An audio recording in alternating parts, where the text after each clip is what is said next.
welcome, and I'm super excited to have everybody here. My name is Dr. Sarah Kaiser, and I work at the Unitary Fund. We're a nonprofit that works on kind of growing and building up the quantum open source community. So our stream for today is we're actually going to talk to the winner of the Wittek Prize. So this, just to kind of catch you up on that. Hey, Mark, how's it going? Yeah, so this prize, if you haven't heard of it, is basically this year was 2020 was the very first year that we kind of kicked it off. And it's sponsored by the Quantum Open Source Foundation and Unitary Fund. And basically what we want to do, the goal with it was to recognize folks who are making really impactful and significant contributions to the quantum open source ecosystem. Thanks so much, Snowpiercer and Ale for the follows. Welcome. So yeah, basically, let me put a quick link in chat to just a little bit more details kind of about the prize and stuff like that. But, so I'm super excited today. I moved so much, it made the camera autofocus.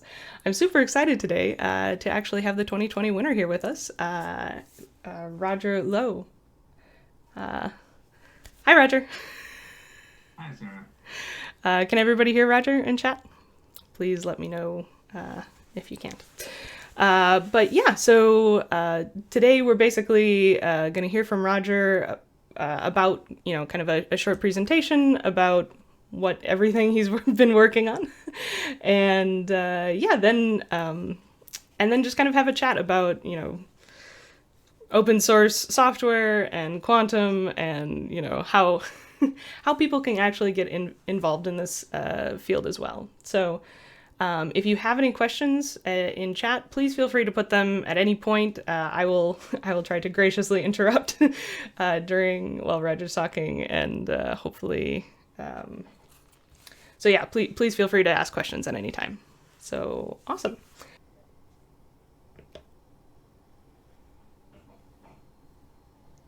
Alrighty. Oop. Perfect. It worked the first time. Awesome. Well, yeah, so I'll turn it over to you, Roger, and yeah, I'm super excited to hear more about all the amazing stuff that you've been working on. So, Jingguo Liu and Panzhang Liu are the very first collaborators with me on this when we actually started the package. And you can see the developers keep growing to many people. So to give you some context, what is Julia language? Julia is a high-level programming language designed by Jeff Bezos, Vera, Stefan, and Alan Eldman. It aims to solve the two-language problem, and looks like Python but run as fast as C. The Julia community is very scientific computing centric, so that means most of the packages in the Julia community are around scientific computing. So YAO is built along with all these many other scientific computings as well. So I stole this slide from Stephen Johnson. You can, if you want to learn more about Julia language, you can check out their website. So initially, YAO is designed for variational quantum algorithms. So what is a variational quantum algorithm is where we have a parameterized quantum circuit on the left, and then we have a classical computer that optimizes this circuit. So they will communicate with each other with these parameters and memory results. And then we later get the result from the quantum circuit.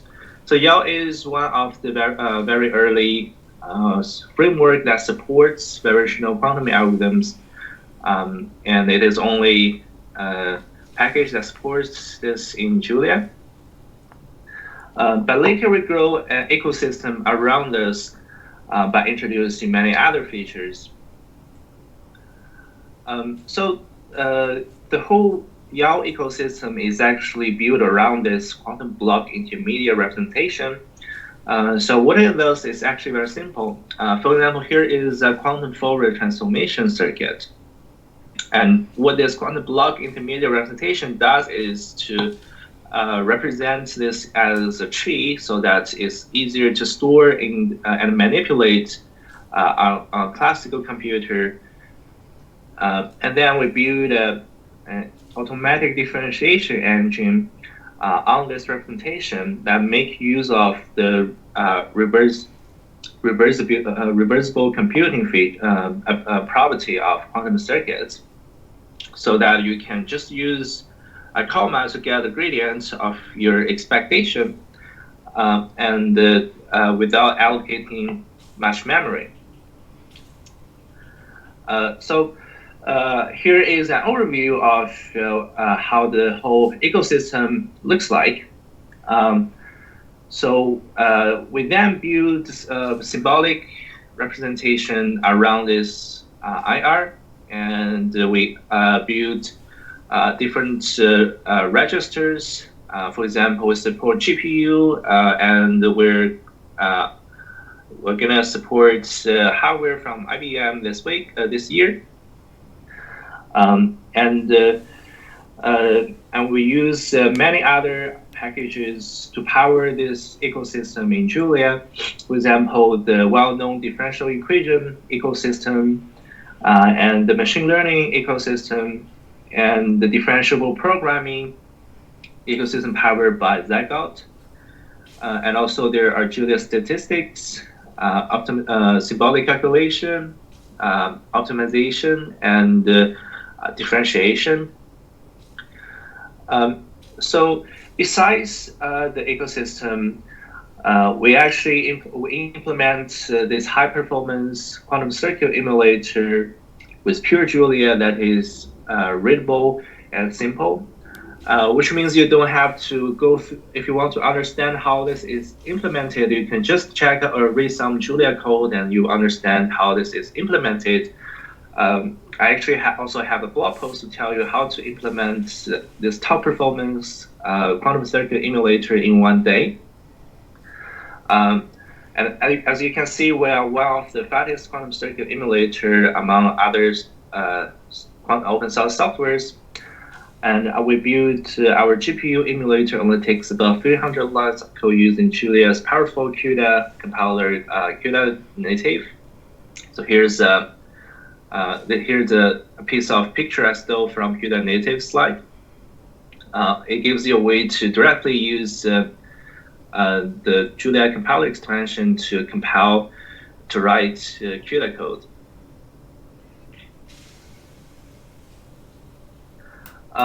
Besides that, we actually have a more generic we have our quantum circuit simulator support generic type. So what does that mean? That means this quantum circuit simulator works on arbitrary type. For example, this work does not use floating point number. It uses something called the tropical number that obeys the algebra on the right hand. So then you can use a tropical number simulated circuit to solve the tropical tensor contraction problem, and then in the end you can solve the ground state of Ising model. So this is, but this used the exact same implementation of our previous simulator, so that you don't have to change any code to use tropical number. So this work actually shows the possibility of the power of generic programming in scientific computing, and maybe sometimes the tools limited our thoughts on the algorithm, because previously people might be limited by programming languages on only floating point numbers in their numerical programs. So there are many researches powered by our software. Here's a list of papers citing YAO. So now I'm gonna introduce some more exciting features in the incoming Julia 1.6 era. Since from Julia 1.6, there is a lot of compiler improvements in Julia, such as much better experience in just-in-time compile latency, and the new abstract interpretation mechanism, and many more. And if you have been using Julia, you probably will notice the well-known problem, the time to first plot problem is reduced by a lot. So we also developed some exciting new features based on these new compiler features. Hey, Roger. We got a question. Someone was asking, or rather, Nathan was asking, where did you get the idea for tropical numbers from? Oh, this so the tropical number actually came from from one of the Julia creators paper. Vera wrote a tropical number paper to demonstrate a generic type system many years ago, and then my collaborator Lei Wang and Jingguo, they realized later that if you want to calculate the ground state of the IC model using a tensor network, the underlying algebra is actually exactly the tropical number, tropical algebra at high temperature limit. So they just try to use tropical tensor network to solve that problem. However, they later realize all other tensor network implementation or tensor contraction package are written on floating point numbers. So there's no way to implement this quickly. But then Jingguo find our quantum circuit simulator is implemented without assumption on floating point number. So it works on arbitrary type and with very high performance. So later they converted tensor network to quantum circuit so that you can contract the tensor network using this quantum circuit, and then you can simulate this quantum circuit, but the numbers are tropical numbers with Yao simulator. Cool. Hopefully that answers your question, Nathan. Thanks for. Yeah. I was curious about that too, because I love tropical numbers. I love imaginary numbers, even the friendly numbers. Tropical sounds best right now, though, given it's still winter. Right. Yeah. Yeah. So in principle, you can insert any numbers into our simulator. Actually, our symbolic calculation is not something implemented specifically. We just plug in the numbers implemented, symbolic numbers implemented in same engine to your simulator, and it will automatically works. Dope. Okay, so now I'll introduce some coming features, but I'm still waiting for Julia 1.6 to come out, which will be sometime around this month, probably. It's already in the release candidate 1. So the first thing is a meta simulator. So previously we have to write very dirty simulation codes manually. And what the simulation code does is basically doing a matrix multiplication on a large vector or large tensor using a loop, and then you manually schedule the loop and find out the best size to put into your CPU cache or your GPU schedule. However, that is very dirty, and as we know, we have many different kind of gates that we potentially can specialize on. So we write this meta simulator. It is actually a tiny kernel domain-specific language. So in Julia, you can just use this macro to annotate your intrinsic with your matrix representation, and then it will generate the corresponding CPU and GPU kernel, and simplify that kernel, and then you can you get a new simulation intrinsic. So as a result, you can directly define your new intrinsic in just a few lines, like in this picture, in a very elegant way. And as a result, it gives 1 to 60 times speed up comparing to our current simulator.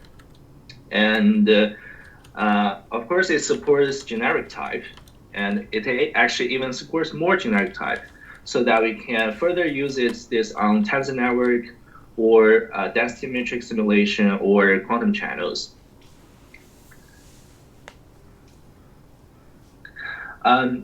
So next is one big thing that we want to release in the next version of YAO, which is a YAO-LAN.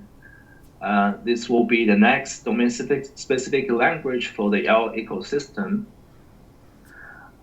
So it gives you Opencast front end here. That means you can directly call Opencast functions or gate routines defining Opencast. So in this example, you can see we directly call IBM's Opencast standard lib, and then use it inside a Julia function. So which is here. So here is a device function that defined in native Julia, and as you can see, we call the control X defined in IBM standard lab directly, so that you can write this in Julia directly, and then the YAO compiler can compile to a given target. For example, we can ask the compiler to give us the corresponding Opencast. So it gives you the Opencast. So the YAO-LAN will be in general, the YAO-LAN is compatible with Opencast. So that means you can import any legit Opencast program to Julia using YAO-LAN, or call your Opencast routine from Julia. Or you can compile a subset of YAO-LAN program, which is pure quantum program, not hybrid, because Opencast 2.0 doesn't support hybrid program yet. And so now let me introduce some new components that actually powers this feature. Quick question. Someone was Ludus Vox was asking, is there a Julia cloud service similar to Jupyter Notebook? So Jupyter Notebook is not a cloud service, and if you actually read the Jupyter Notebook history, it actually, the name Jupyter Notebook, it means Julia, Python, and R. So initially it was designed for these three languages that data scientists love the most. So recently, Julia community has another solution to notebooks, because some people doesn't like the design of Jupyter Notebook, and they introduce a more reactive notebook format implementing pure Julia called Pluto. So so there's this also Pluto notebooks. So in principle, you can also use Jupyter notebooks and Pluto notebooks, whatever you like. But they're not cloud services, they're just notebooks. If you're looking for cloud services, it depends on whether they support, the cloud provider supports Jupyter Notebook or Pluto Notebook. So for example, Google Colab, they use Jupyter Notebook, and you can actually use Julia in Google Colab, I think. Hopefully this answers your question. Mm-hmm.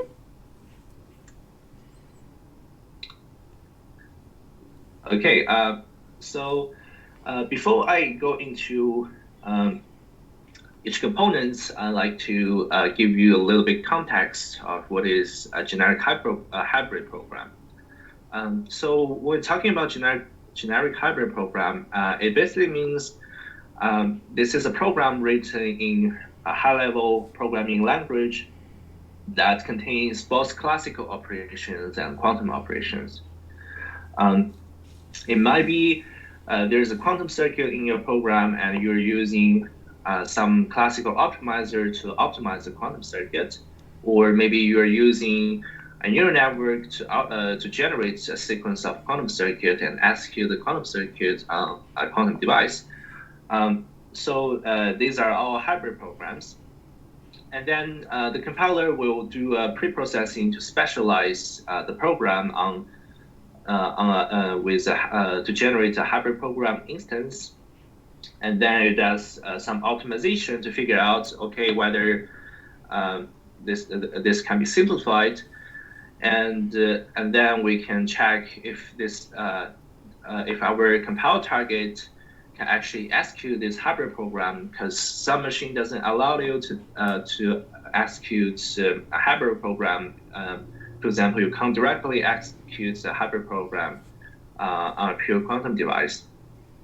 So if your target can execute this hybrid program, we need to partially evaluate the classical part if possible, and then generate a new instance that is pure quantum, only contains pure quantum instructions.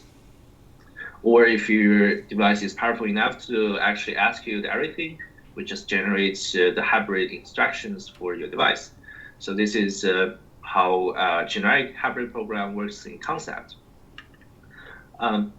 So the YAO compiler project is such a realization for hybrid program compilation. It is designed to be a compiler extension for Julia by making use of Julia stage programming feature. So this means we insert several compiler extensions for Julia compiler at different compile stage. Here is a diagram that shows the compiler pipeline. So first, from Julia abstract syntax tree, we define our macro to manipulate this Julia semantics so that we can insert some quantum semantics. Then we get yao length est, and then we use the generative function in Julia to manipulate Julia's SSEIR. SSEIR here stands for static single assignment IR, so that we can further use using type inference to convert this IR into YAO IR, which is also SSE based, but with quantum intrinsics. And then we split out the quantum parts and classical parts, and we forward the classical parts to Julia's optimizer and forward the quantum part to our Zest diagram optimizer, which I'll introduce later. And then after both parts is simplified, then we combine them back to a simplified YAO IR, and then forward it to our code generator to generate code for example, IBM's Opencast or a quantum object, or brackets JQCD-IR, or just our own quantum emulator. What is the Zest Calculus or Zest diagram? It's a kind of algebra that can expose the algebra of Clifford circuit so that we can simplify the Clifford parts of your circuit in this Zest diagram. This is a Google Summer of Code project. We worked with my Google Summer of Code student Chen Zhao in 2020, which is last summer. And we poured the implementation of PyZX into a pure Julia implementation to minimize our dependencies and get better compilation performance. And then we put this into our YAO compiler as a compiler transformation path, so that we have the ability to simplify quantum circuits using Zest Calculus.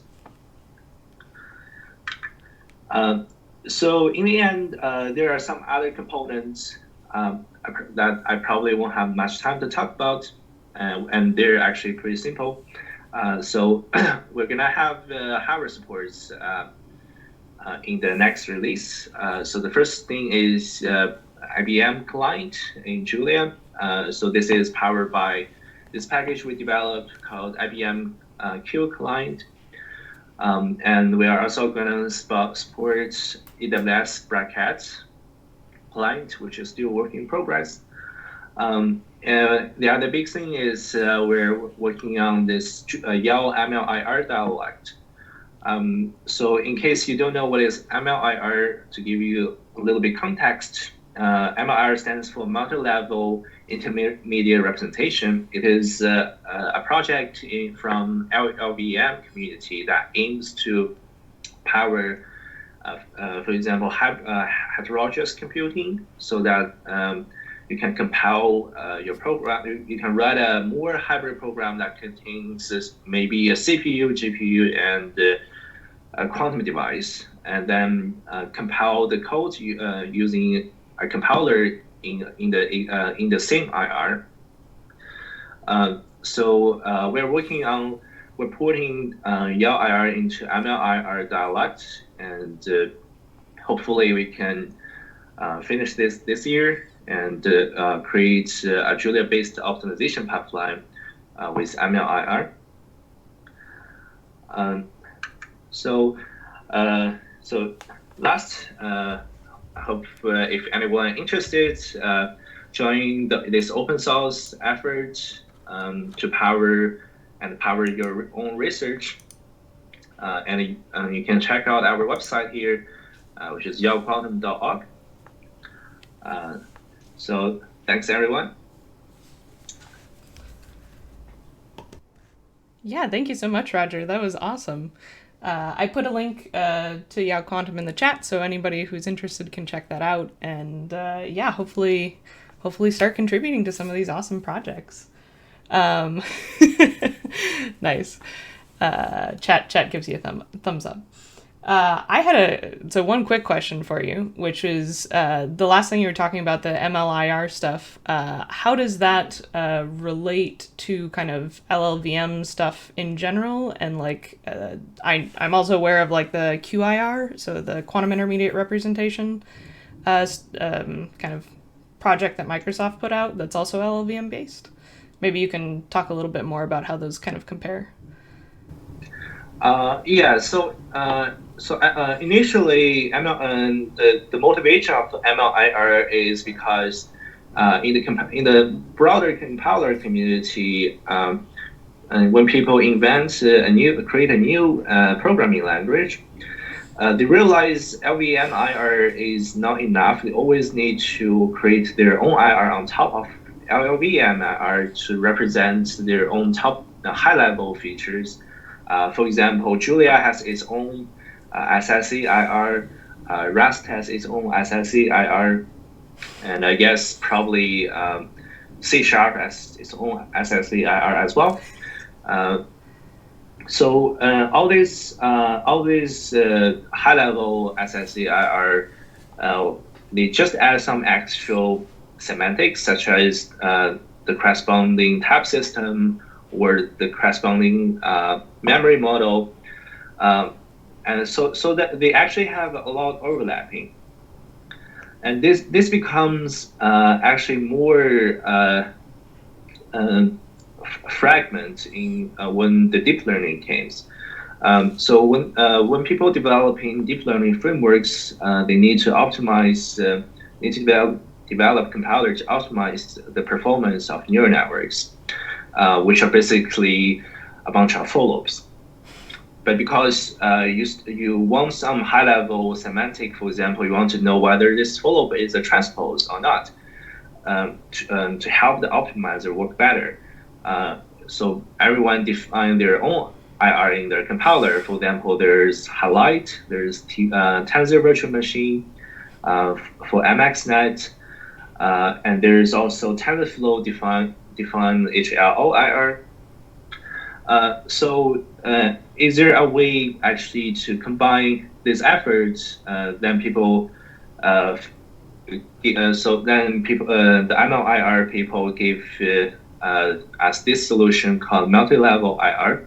So which allows you, so it is designed to allow you to define different dialects, which means you can extend this IR to with different semantics, and then you can use different compiler tasks to emit part of your program that define using the corresponding dialect. So as a result, LVM IR is actually a bit more CPU and GPU centric. So when you actually define a quantum program, you'll find LVM IR is not elegant enough, or is sometimes too complicated. And for MLIR, because you can just define your own high-level semantic, so it makes things a lot easier. And actually, there's just a paper demonstrating defining MLIR for the Microsoft Quantum IR in LLVM. So I believe for heterogeneous computing, MLIR will be the future. So to give you like a better maybe a better understanding on this, so in general purpose programming language, Julia solves the two-language problem, and MLIR is the thing that solves the two-language problem in the IR level. Gotcha. Loredan was asking, do you have any plans for distributed simulations of circuits? So we don't currently have the plan to do distributed simulation. This is mainly because for the developers ourselves, most of people's research is doable within 20 qubits, and we don't actually have for our own development, we don't actually have a distributed machine that is allowed that to play with it.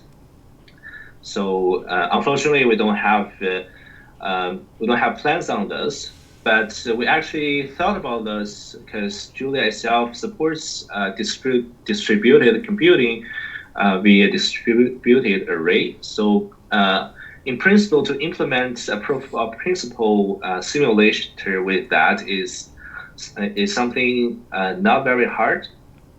But the problem is we don't actually have the resources to do it, and also lack of manpower on this. Fair enough. You can't develop something if you don't have something to test it on. Right. Agavini says, congrats on the prize, and what do you think about Yao's ecosystem deployed in cloud services like Amazon Braket or Azure Quantum? So actually, Amazon people contact me a few weeks ago because I was writing a Braket client in Julia. In principle, I think it's fairly easy for Amazon to deploy, for example, Julia-based workflow on cloud, because it's just similar to the Python one. You just need to set it up. So I would say it depends on whether Amazon wants to do it or not. Makes sense. But in principle, it seems like there's no blockers. It's just kind of a matter of coordination of efforts. Yeah, so the only extra effort I think is mainly their maintainer needs to maintain a Julia instance besides Python. Gotcha. Pedro Rivera says, nice presentation and congrats. And Nathan also asks a couple questions here. How did you first become involved with Julia? What's your favorite thing about Julia versus, or what do you like most about Julia versus Python or other options? And how do you learn new software stuff? Okay, that's a lot of questions. That's a lot of questions. We'll start with, when did you first become involved with Julia? Okay, so I remember there was this hot afternoon. I was programming C++, and I think I was writing something, a simulator to simulate something called Boring trajectory, which is something about quantum foundation theory. However, my C++ simulator kept throwing segment fault for me, and I was so frustrated. So I just Googled what is the best language for scientific computing, and someone on Stack Overflow tell me if you don't want to use C++, try Julia. I was like, okay, I'll try Julia. So at that time, meanwhile, because I was writing C++, to make my own life easier, I was actually writing a wrapper package that is kind of similar to what I'm using nowadays, like PyTorch is a wrapper package on Blast to do tensor contractions, etc. And then I just find, hey, this thing already exists in Julia, and I don't need to write it. It's so convenient. So then I started to use Julia. So that's basically what happened at the beginning, and that was almost like 2015, I think. So probably some of the things you mentioned there, like some of the tools you exactly needed were already implemented. But what do you like working in Julia now? Like what are your favorite parts, or what do you use as a sell to say try Julia over other options like Python or C++ or whatever? Yeah, so actually, I once gave up Julia in point four version, because to be honest, in point three or point four, it's just so hard. I mean, the concept is so great, but the tool chain is so hard to use, and starting this compiler takes forever to me. So I first became a PyTorch developer. Gotcha. So I was, but then later I was trying to implement a versional Moncalo algorithm with PyTorch. So if some of you might know Giuseppe Caglio's famous work on versional neural network state. And now I realize I need complex number. So at that time, I want complex number. And I actually talked to Edward Yan, who is a lead developer in PyTorch team, and also Soulmate about complex number. They also don't have manpower on this, so I have to do it myself. And that submit a huge PR, which has, 10,000 line of C that implements complex number for PyTorch. It based on Soulmate's previous implementation, like in a separate package. But like it's not accepted because they think I can shoehole this complex number into the whole thing. So Edward later convinced me to actually work on their new infrastructure, new tensor infrastructure called A10, yeah, which means a tensor library. So I tried to wrote some C++, and then Julia. So I realized Julia Community is gonna announce 1.0 in 2018. So I came back to implement what I want to do in Julia in just 3 hours. It runs as fast as what I wrote in my C++. So I was like, okay, I'm gonna go back and give up using this Python-based workflow. So that's how I started using Julia, and then so currently what I love most is actually the power of the compiler. It allows you to write your own compiler extensions, write your own domain-specific language, and having the ability to write all this, I can use model dispatch, which is very powerful feature that helps you write numerical code, and I feel it's very intuitive to write numerical code. Gotcha. Yeah, that makes sense. Like, and I totally feel you on the, wanting to walk away before because the tool chain wasn't developed. Like, you can have the best language in the world and some of the best ideas, but if the kind of infrastructure around it isn't kind of up to the same level, then it can be both very frustrating and very sad. So I'm glad that the 1.0 release kind of brought you back and gave you some really good tools to actually very quickly, like if you did that in I think you said 3 hours or 3 days to do the complex number stuff in Julia. Oh, Julia's complex number just works with Julia tensors, so I didn't do anything. Gotcha. I just implement what I need to implement on the versional quantum algorithm. Gotcha. Yeah.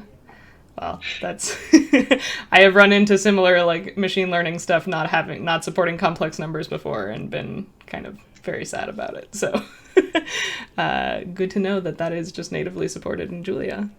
Let's see. So Q Mark is asking, do you feel like your code is being counted towards your PhD or is valued less than publications? Like basically, how do you feel like code contributions in general are kind of weighed in the academic system? So I'm actually not quite familiar with like North America academic system like that much because I just came here like 2 years ago. Fair. So, but I mean, in perimeter and in my supervisor's group, I think we're kind of emphasize the coding skills. But I guess in general, people have been emphasized like the software and code is now well recognized in the general academic, which is true in China, I think, which I have been there for many years. But I guess it might be similar in North America as well. I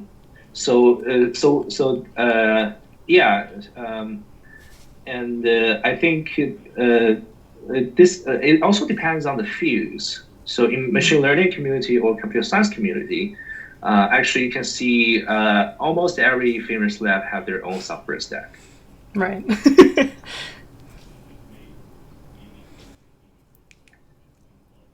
Yeah.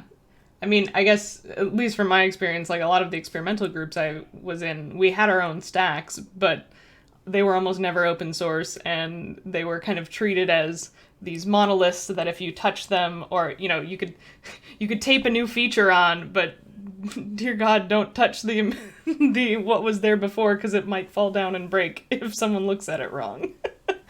Which does not mesh well, like, having open source tools and stuff that you can use that are out in public that multiple people can contribute and, multiple groups can help kind of maintain and build up, I think is really, really important. And it's, really cool that all of the ecosystem that you've kind of started to build out of the Julia community here for quantum stuff.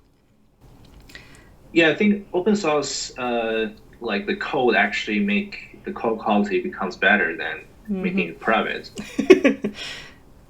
Yeah, because then it's not just one student or somebody. Like, I know at least in my like PhD in schooling, which was in North America, there were no required physics or no required programming courses, and so. Oh, I hear myself on your audio now. Sorry, yeah. No, that's okay. But yeah, like I would hope that, kind of in the future, like I think it's really awesome that your group and your supervisor, support and encourage this. And I would like to think that kind of as we move forward, more groups, both in the research and industry side, kind of see the value of collaborating on this so that we can actually get farther together as opposed to re-implementing the same things over and over again. Yeah, that's also my dream.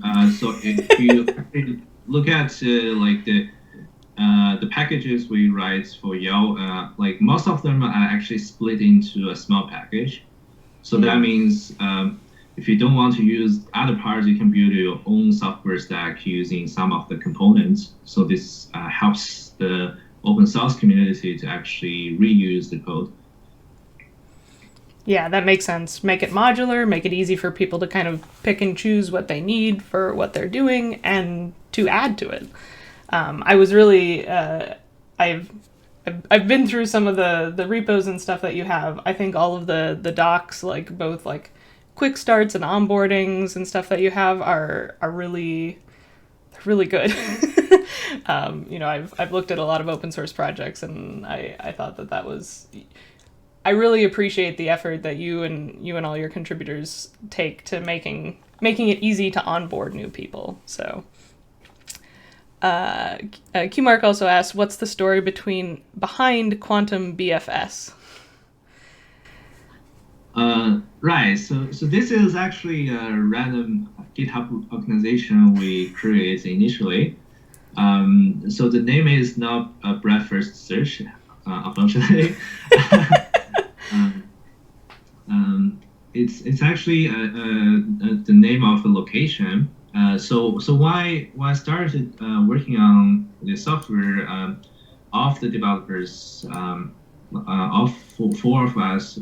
So I was in Lei Wang's group. So we were in the Chinese Academy of Science, and it's located in a road called Baohu which basically means keep you happy temple. Happy. That sounds good. It was it's a name of a temple which doesn't exist anymore. So we just use like the location name, and because a lot of people like in the quantum community actually have been to this place anyway. So we just say, if you have been to this place, you're allowed to join this org, contribute code. That's awesome. And maybe kind of building off of that, I know we had been talking beforehand about, when your journey in kind of the Julia community and the efforts that you've kind of gone to try and make Julia learning materials and repos and projects and stuff available in mainland China. You want to talk about that a little bit? Yeah, sure. So this is actually my first contribution to the open source community. So when I started learning Julia back in 2015, most of the materials are in English. So my English was not very good at that time.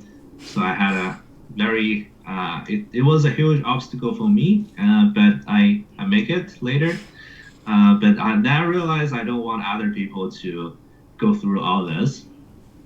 And besides that, so probably you know we have this great firewall problem in China. So I'm not going to like talk about politics, but a crazy issue for this technical stuff. So we have been creating mirrors to work around this. And collaborate with various universities in China to host the mirror servers. So 5 years later, we finally have a very smooth download speed, and you can download Julia packages very fast in China, and you have this fully localized Chinese documentation.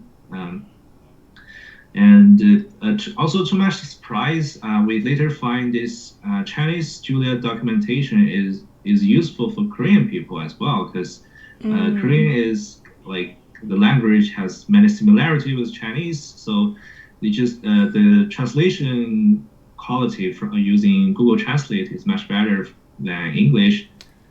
So the Korean documentation just used the Google Translate from the Chinese one. And it was tell me it works very well. I was surprised by that. Yeah, I feel like Google Translate generally doesn't do a terribly good job on almost anything. I mean, especially technical things, just because a lot of the words are, specialized to the field and whatnot. But that's really cool. I didn't know about that. And until I had been talking to you, I really didn't kind of think a lot about what are some of the challenges, for working on open source in different parts of the world. So I really applaud your efforts there and think it's really cool that, people like you are going to the effort. And that was literally your first open source contribution, was trying to make things more accessible. So definitely 2 thumbs up. Cool. Is there any other questions? Oh, questions from chat. Agaviniv says, not MATLAB to Julia. Never.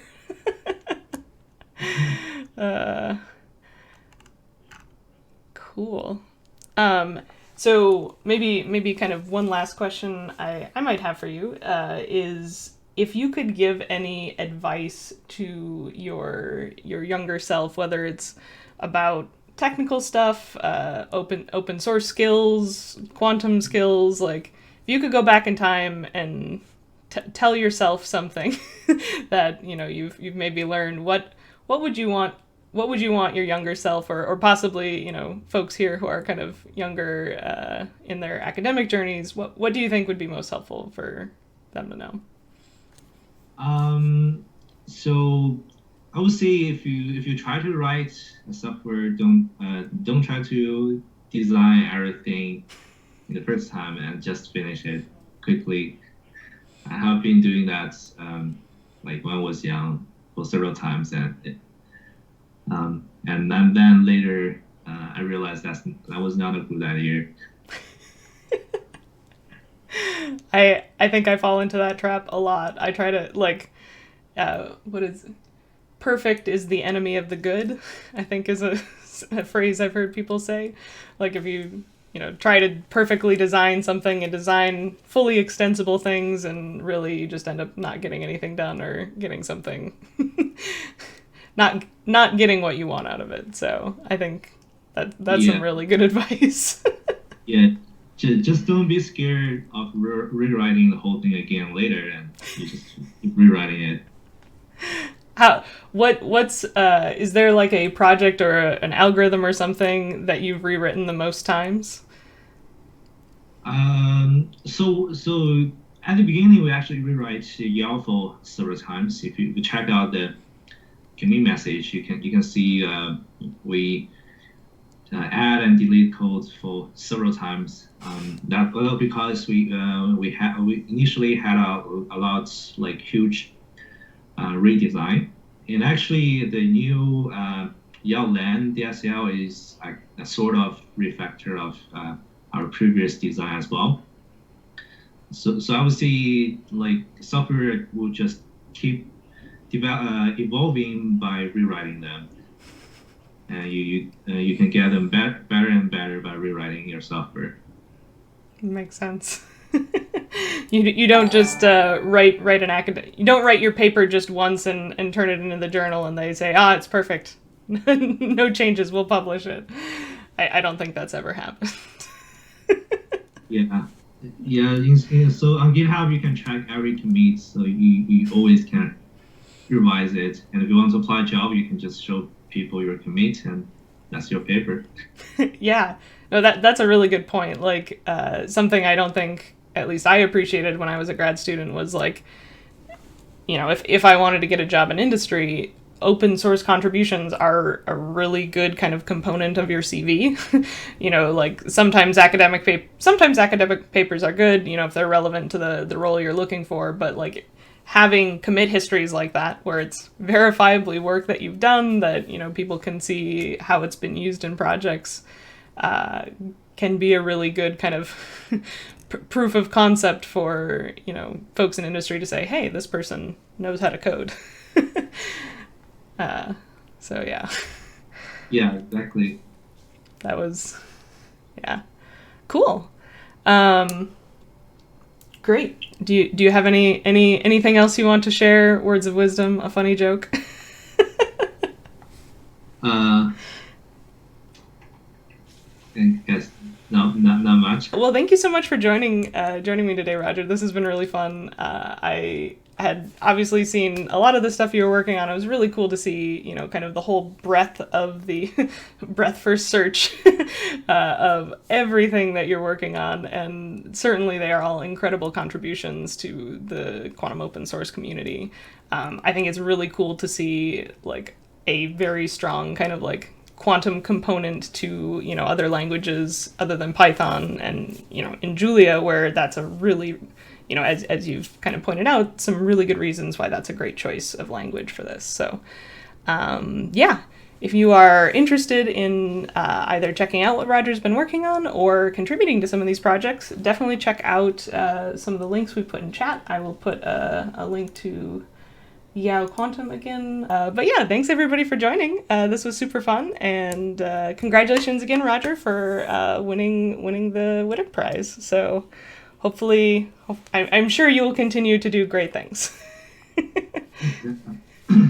for inviting me as well. Yeah. Thanks everybody in chat. We'll see you again soon.